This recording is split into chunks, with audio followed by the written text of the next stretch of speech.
Welcome to Mrs. Parker's very first video lesson. I hope you guys are ready to give this a go, and we'll see how it goes for this unit. Today we're going to be talking about the area of a parallelogram. If you remember from last unit, we talked about parallelograms are quadrilaterals. They have four sides, 1, 2, 3, 4, and that their opposite sides are congruent and parallel. So these two sides are parallel and they're equal, and these two sides are parallel and they're equal. We also said that parallelograms included a lot of other shapes.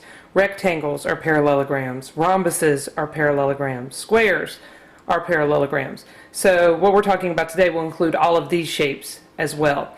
We're talking about area for this unit, a lot of area problems. And when we talk about area, we're talking about all of the area inside of a shape. Everything in here. That's what we're talking about. How much space does it actually take up? Cool thing about areas, there's always formulas for it. Once you've memorized the formulas, then you're good to go. So what are the important things that we need for the formula for a parallelogram? Well, the first thing we need is the formula. The formula is area is equal to the base times the height. Area is equal to the base times the height. So that's the formula. Now we need to make sure that we know what the base is and what the height is. The base can actually be any side of the parallelogram. It could be this bottom side, it could be this side, it could be this side, or this side. Any side can act as a base. What usually determines it is where is your height. The height is not a side of the parallelogram necessarily. Height has to be perpendicular. Height must be perpendicular. Okay, it has to be perpendicular. If it is not 90-degree angle to the base, then it cannot be the height. So for parallelograms, that usually means that we have to have some other little line in there that gives us the height. It can be inside the parallelogram, or it could actually be outside the parallelogram a little bit. So your height could be here, it could be here. Sometimes they like to draw it sideways just to throw you off. But you have to have a base and a height that is perpendicular to that base in order to find the area of a parallelogram. Now, we said rectangles and squares also fall into the parallelogram category, which means that they are still going to follow the rule area equals base times height. This formula works for all parallelograms. The cool thing about rectangles and squares are that their sides are perpendicular to each other. And because their sides are perpendicular to each other, that means that their base and their height end up being sides of the shape.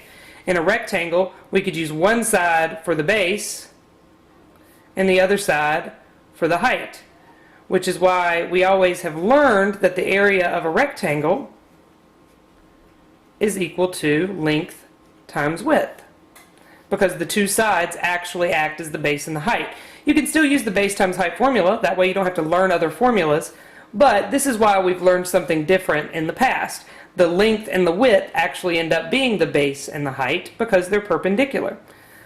With a square, it has the same issue. The base and the height are both the sides, but in a square it's even more special because both sides are equal to each other. So we actually end up with that the area of a square is equal to the side squared. You can just have one side and square it and know what the area of a square is. And so that's why we have different formulas for rectangle and square, but they really do still fall into the same category of the area of a parallelogram is base times height. Let's try some practice problems, example problems. Find the area of each shape. Don't forget your units of measure. We have to use units of measure. Numbers alone don't mean anything. So looking at number 1, this is definitely a parallelogram. My sides are parallel and they're congruent. And so when I'm looking for area of a parallelogram, I always want to write my formula first. So area equals base times height. So what is my base in this problem? 15 centimeters. So there's my base. 11.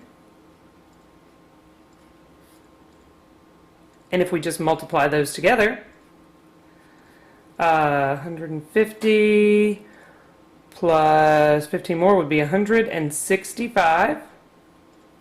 Now, units of measure. For area, area is always squared units of measure.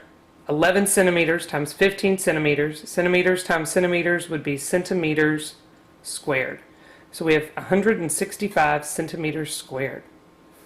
For this shape over here, rectangle still falls into the area equals base times height. However, if you want to, you can use the other one, length times width. I'm okay with that.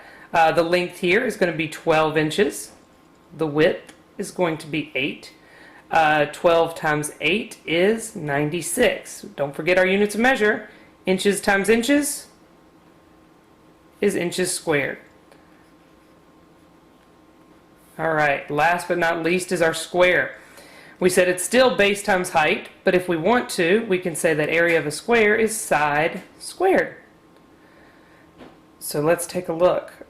16 squared is 16 times 16, 6. Carry your 3. 6 times 1 plus 3 is 9, 0, 6, 1, 6, 5, 256. So our area is equal to 256 feet times feet. We usually write feet squared. You can also say square feet. That's an acceptable unit of measure when we're dealing with area. You'll hear that a lot at places like Lowe's Hardware, Home Depot, always talking about square feet, things in your house. So this is how we find the area of a parallelogram.